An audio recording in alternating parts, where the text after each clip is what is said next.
On the 7th of July 2005, London was hit by a series of explosions.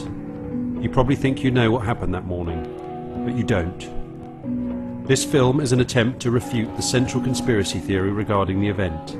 The conspiracy theory presented to us by the police, the government and the media. Because that is all the official story is. A conspiracy theory. In case you don't know it, here it is.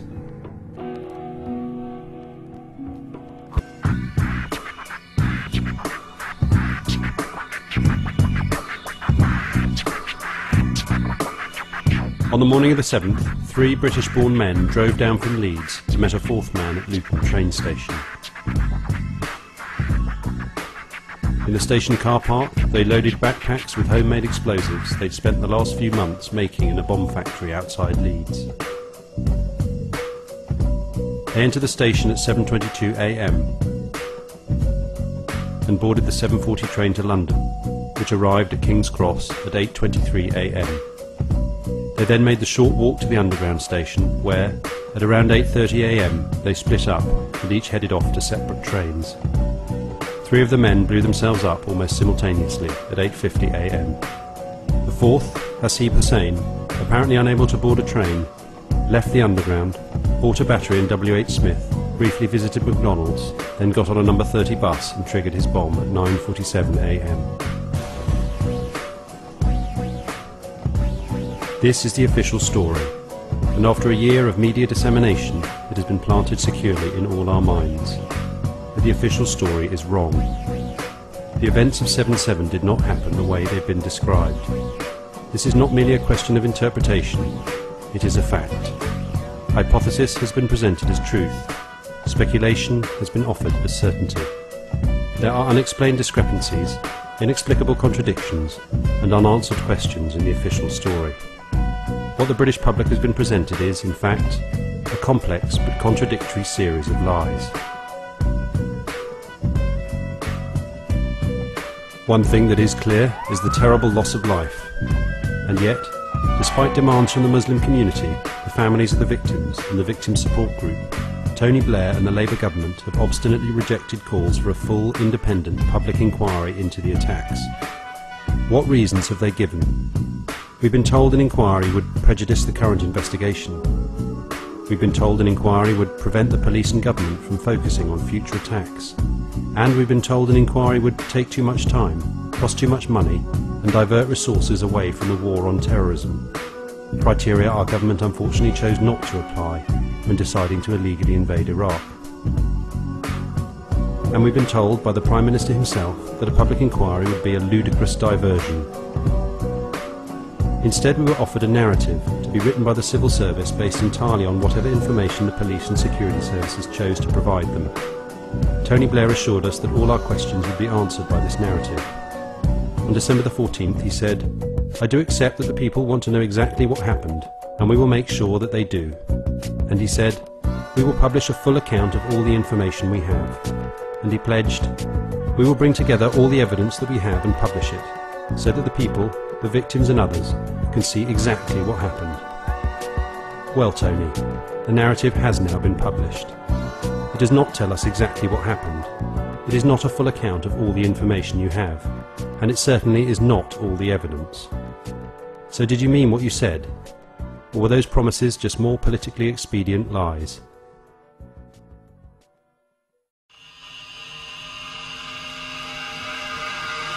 Let's take a look at the official narrative released by the Home Office on May the 11th, 2006.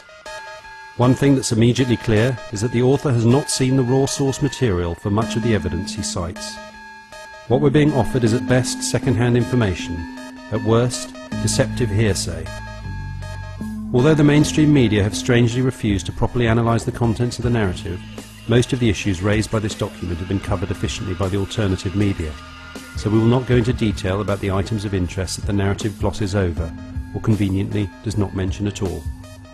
Like the fact that identifying documentation for Mohammed Sadiq Khan was, for some reason, found at 3 out of the 4 bomb sites, or the issue of what explosives were used, something that incredibly is described in the narrative as still under expert examination more than a year after the attacks, or the fake Al-Qaeda confession, released on the internet a few hours after the attacks through a server in Texas.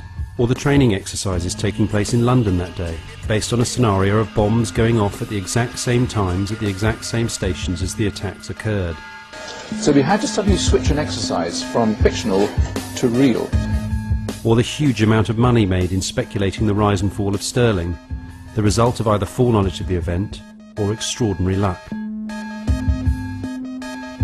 Or the arrest of Haroon Aswat, widely reported by the UK media as being the mastermind behind the attacks, and by the US media as being an agent for MI5. Or the strange mistake regarding the time of the train taken by the men from Luton that morning. The police, the press and the government narrative all reported that the men took the 7:40 departure, but as discovered by bloggers and the alternative media, the 7:40 was cancelled that day. Instead, we will focus on the list of key evidence specifically cited in the narrative. DNA identified the 4 at separate bomb sites, and damage to bodies suggests they were close to bombs. 3 of the men have been forensically linked to the bomb factory in Leeds. The car in which they travelled contained explosive devices. The 4 were identified on CCTV at various points on their journey. Witness accounts suggest 2 of the men were fiddling in their rucksacks. There is no evidence of remote detonation at the bomb sites. There is a video statement by Khan. Khan also left a last will and testament indicating his desire to martyr himself. Let's go through these in reverse. Like most of the evidence reported to condemn these 4 men, Khan's will and testament has never been shown to the public and has therefore never been scrutinised or confirmed to be real. Khan's video confession makes no actual reference to him blowing himself up. It's said by people who knew him to show him several years ago and has never been shown in its entirety. Since the narrative's release, we've also seen a video by Shahzad Tanweer. Again, Tanweer makes no reference to his suicide, and we have never seen the whole film. Even if these videos are genuine, they are not evidence that the men were responsible for the London bombings.